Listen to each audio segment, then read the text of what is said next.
Alright, so we're going to go over the three movement pattern assessments here. I'm going to do the hip extension, the trunk curl up, and the hip abduction test. So I've got my client here. He's in position for the hip extension. So he's going to be on his he's like laying flat, feet off the edge of the table here, hands flat, arms straight. And basically this test is designed to determine the firing pattern between the low back, like spinal erectors, glutes, and hamstrings, and see where each one is firing in his certain case. So I'm going to stand behind him there and instruct him on what to do. Alright, so with your right leg, keep it as straight as you can and just lift straight up. Good. Okay, down. Not quite so high. Just there. Yeah. One more time. Good. And the last one. There. Good.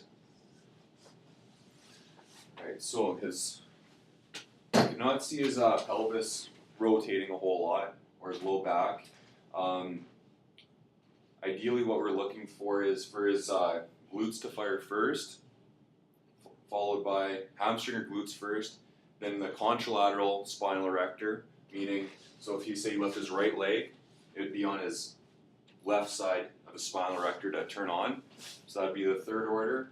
And then finally the same side, ipsilateral spinal erector, and then his upper back, if that did turn on at all there.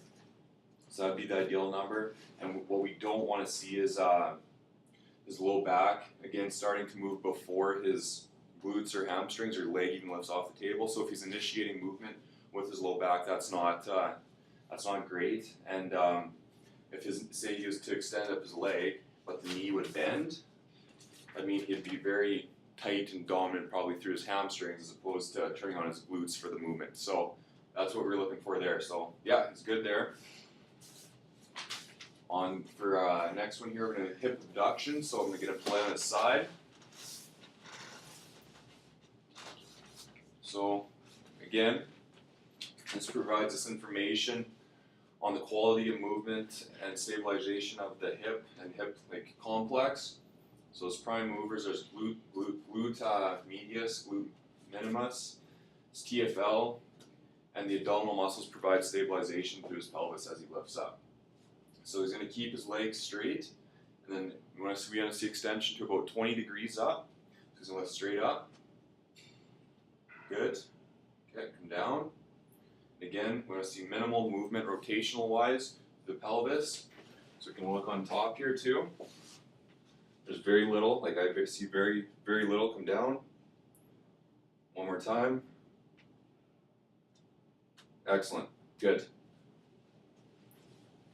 So again, if say his hip flexors or either the psoas was extremely tight, he'd want, as he came up, he'd tend to pull to the front, like that, right?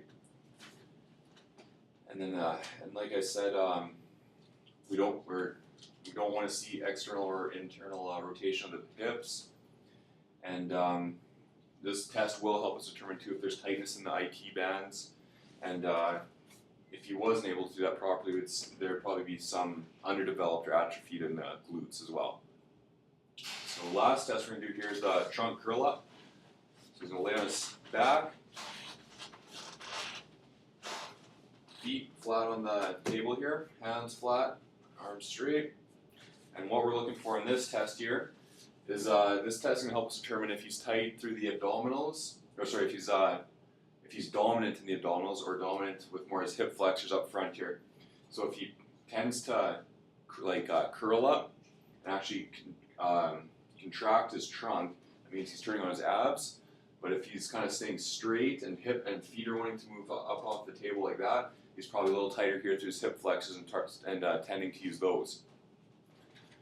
So yeah, again, we're looking for keeping the feet down with the scapula to raise off the table, and flexion of the upper trunk of his trunk. So we'll see if we can do that.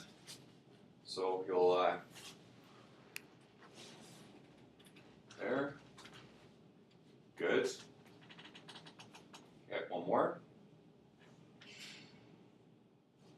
Last one here. Good. So there was flexion of the trunk. I did notice his feet lifted off a little bit, which I should add to if the tester feels that the feet are going to lift, you can put this under the heels here and see if there is loss of contact with the table. So that'll help you give you an idea too. So I mean, there was trunk flexion, which is good, and but his feet were lifting it, so he may be using his hip flexors a little bit too. And yeah, that's good. All right, Gary, thanks for helping out.